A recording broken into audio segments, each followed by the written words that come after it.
All right, ladies and gentlemen, so in this video today we're going to walk through the practice test to make sure that you are ready to go for the test that you will take sometime this week, whether you're an A, B, or DLI student. As you're watching this video, please correct your test, and that means that I want you to have your practice test done before you watch this video. You can make corrections and change it so that it matches, so you get 100% on it, but I want you to have it done so that I know you've at least thought about these skills before you watch the video. This time on your practice test, I am not giving you any practice problems for the multiple choice. I want you guys to have a fresh look at them when you take the real test. But the skills that you will need for these ones here are to match a number line or a description with a given inequality. So that might mean that you're matching a graph to an inequality, or it might mean that you're going to read a situation and figure out what inequality matches with it. There's no preview on here, so there's no work you need to complete on your practice test. But now let's take a look at section 2, the constructed response. And like before, these will be very similar to the questions that'll show up on the test. The same ideas, just different numbers.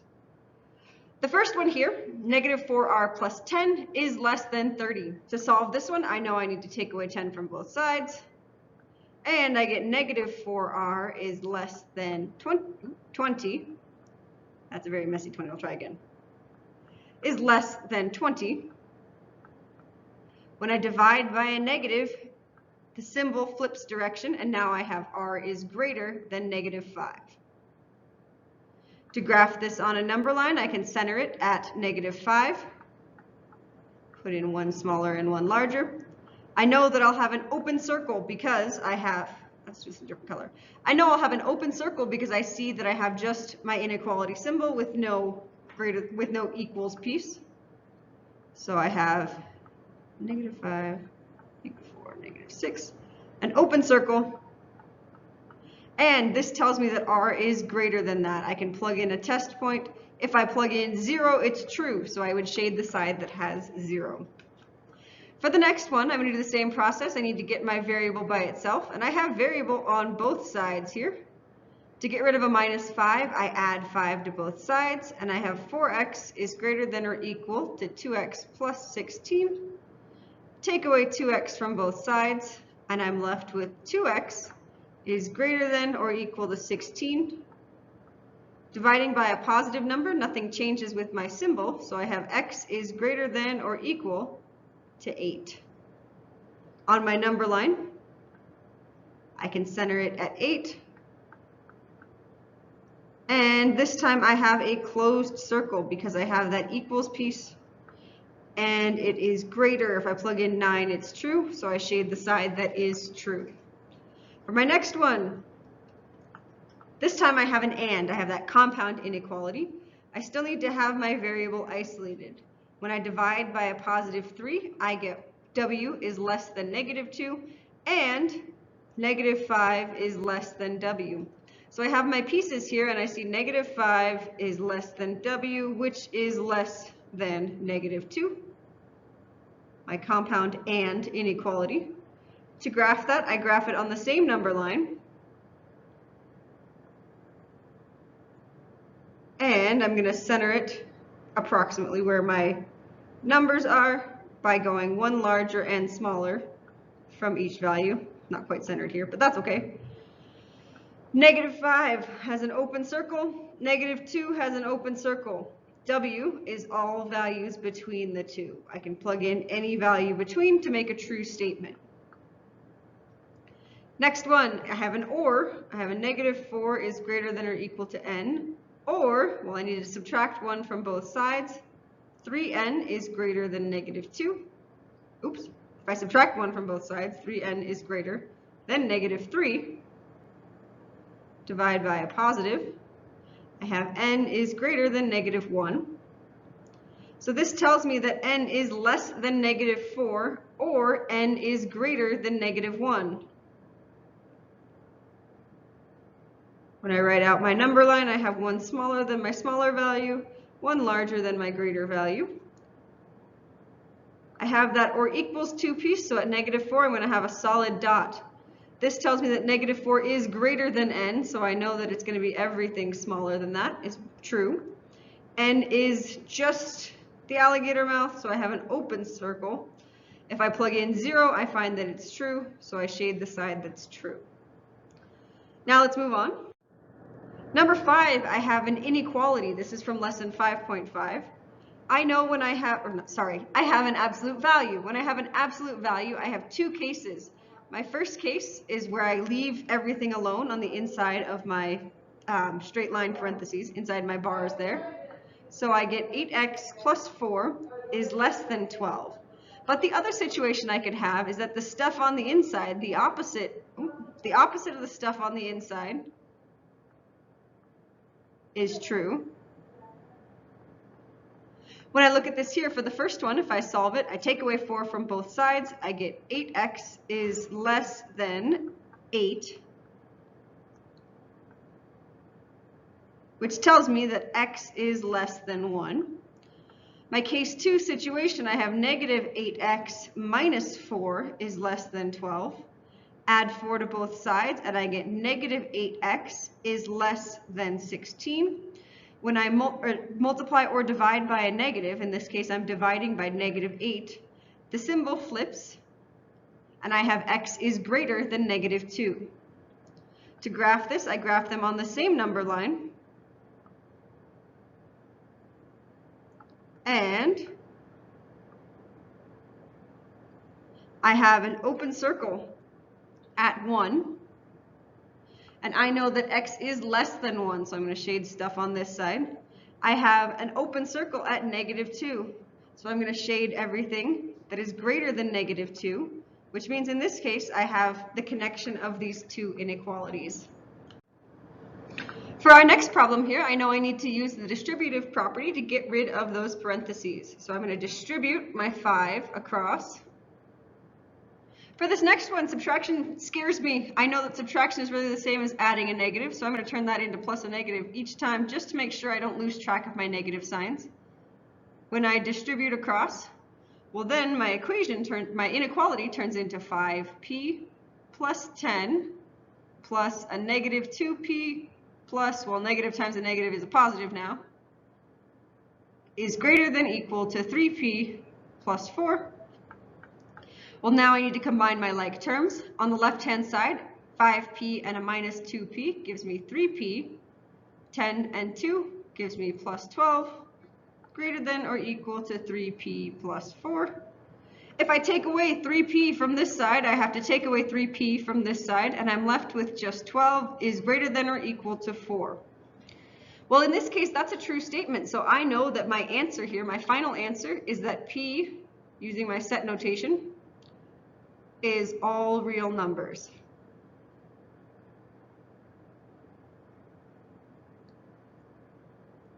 I can graph this. That's a really bad set notation. We're going to try that again.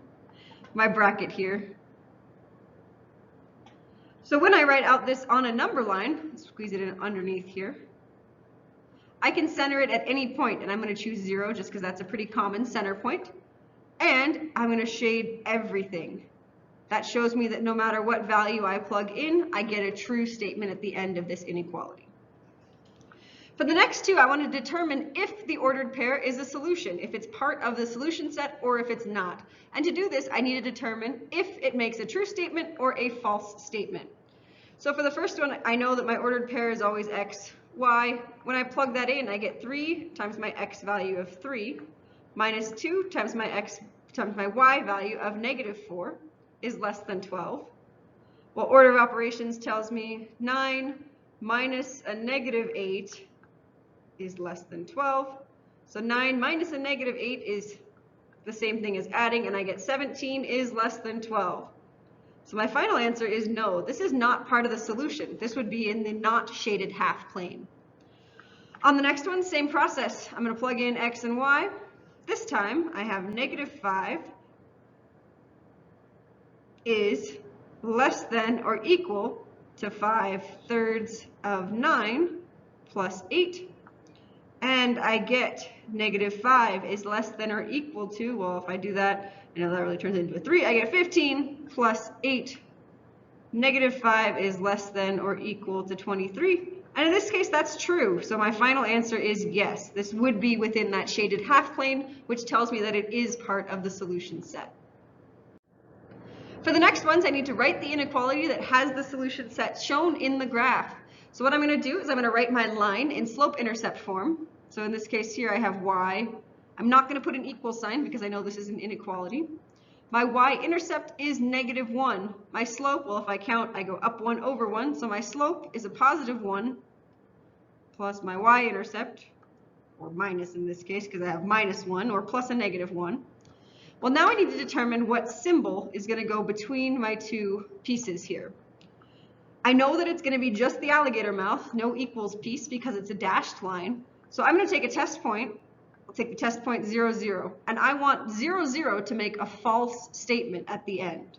So if I take 0 and then 1 times 0 minus 1, that leaves me with 0 on the left and -1 on the right. And I want that to be false.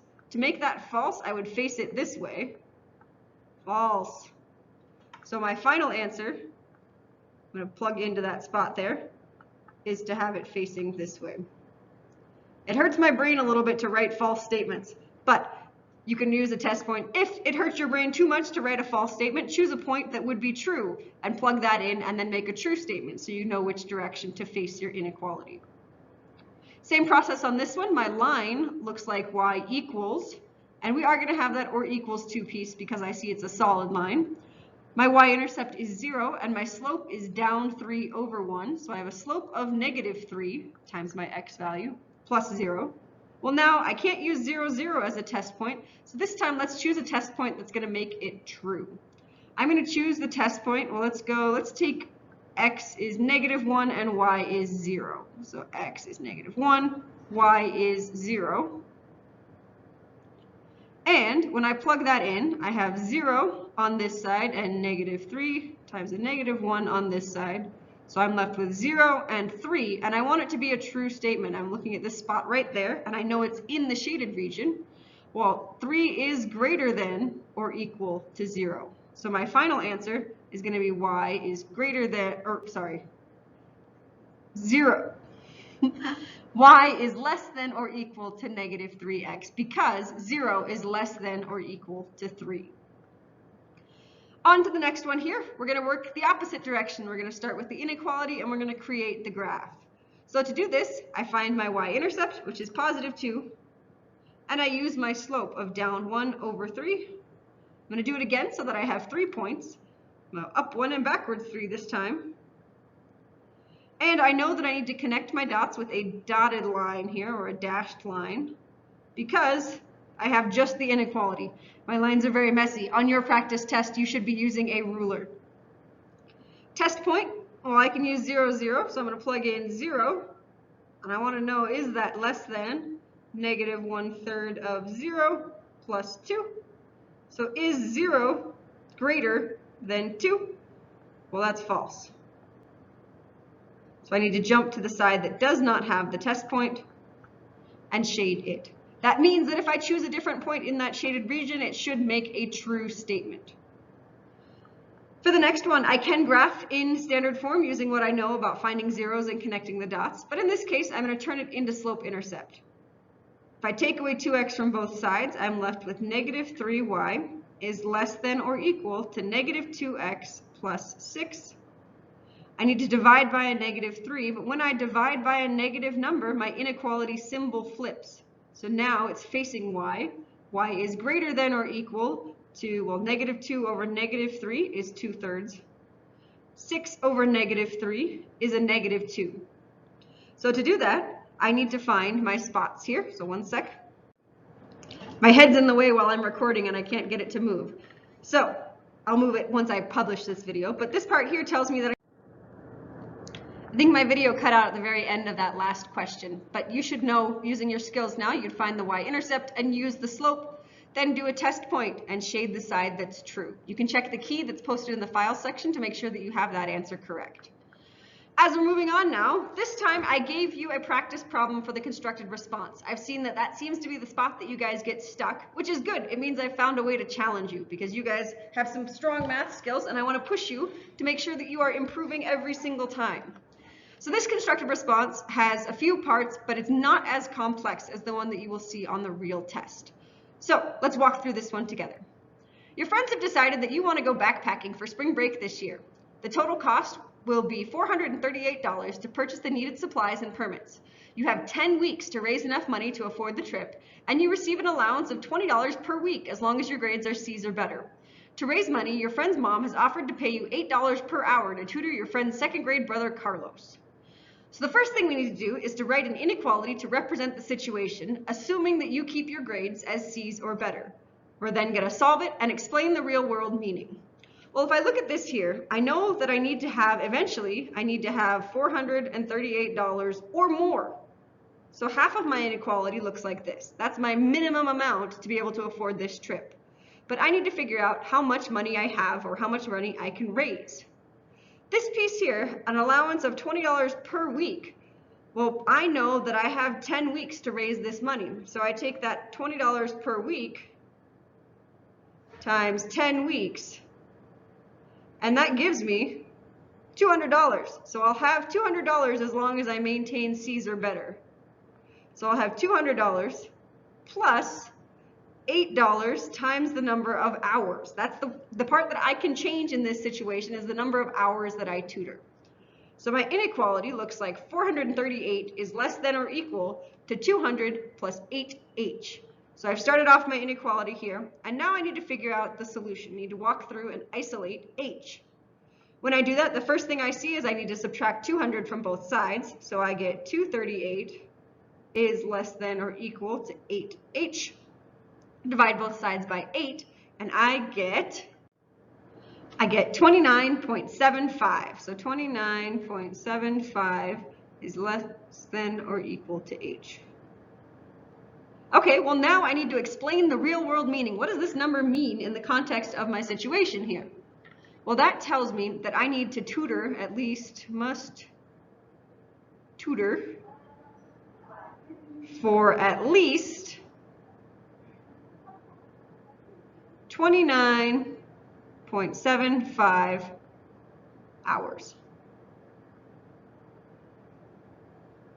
If I tutor for exactly 29.75 hours, I will raise the exact amount of money that I need to have. So now, in my second part here, I have some more information. I set up a schedule to tutor Carlos each week on Tuesdays and Thursdays from 3 to 4:30 p.m. If you can maintain C's or better, will you meet your savings goal? Well, what I see here is that we're tutoring for an hour and a half each time, and we're doing it twice a week. So that means 1.5 hours times 2 times per week. So we're getting 3 hours of tutoring each week, or we're providing 3 hours each week per week times 10 weeks. We have 10 weeks to earn the money here, which gives us 30 hours. If I look back at my original inequality, I know I need to tutor for at least 29.75 hours. Well, 30 is greater than 29.75, so my answer is yes. If I maintain C's or better, I can meet my goal with this tutoring schedule. Well, the last question takes it one step farther.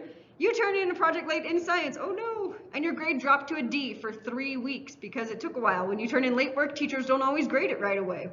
So now I want to know how many hours I would need to tutor to meet the savings goal. Well, if my grade dropped for 3 weeks, that means that I only get 7 weeks worth of that allowance. So now I have 438. I still need to raise the same amount of money, but now I'm only going to get $140 worth of my allowance because I lost out for 3 weeks because of that grade in science. I can still earn $8 per hour when I'm tutoring Carlos. If I walk through the process here, I need to take away 140 from both sides and then divide by 8. So if I do that, I get 438 minus 140 is 298. 298 divided by 8 tells me 37.25 hours. So I need to tutor at least 37.25 hours, which means realistically I'd have to tutor about 4 hours a week to meet my goal. So go ahead and make sure that you have graded this, checked it over, and that you understand how to do all the steps or all the skills needed on this test here, and submit the picture of your test on Teams if you are a remote student, or you can bring it in and it will be collected on the day of the test if you're working in person. Make sure that you complete the literacy activity on the day that the other half of students are taking the test, and get that Delta Math activity done. Thanks, guys.